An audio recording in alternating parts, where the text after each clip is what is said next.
Hi అండి, అందరికీ నమస్కారం.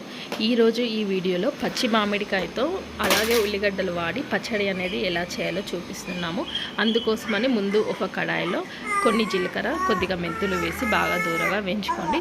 తర్వాత అది ఒక మిక్సీ జార్లో వేసుకోండి. మనకి టేస్ట్కి తగినంత ఉప్పు, కారం వేసుకోండి. అలాగే మేము ఒక మామిడికాయ తీసుకున్నాం.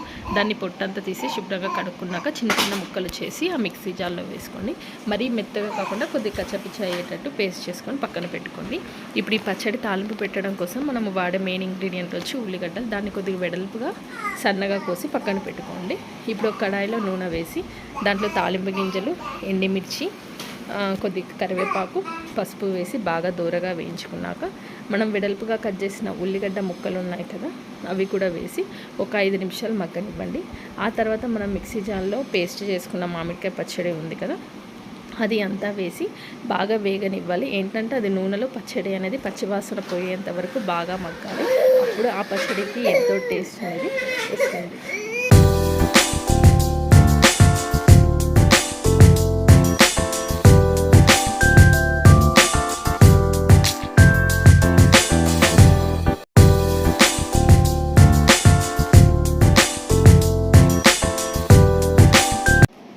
అంతే, ఆ నూనెలో ఈ మామిడికాయ పచ్చడి అనేది వేసి బాగా మగ్గే వరకు ఉంచుకోండి. అంతే, ఎంతో టేస్టీగా ఉండే మామిడికాయ పచ్చడి అనేది రెడీ అవుతుంది. నచ్చితే లైక్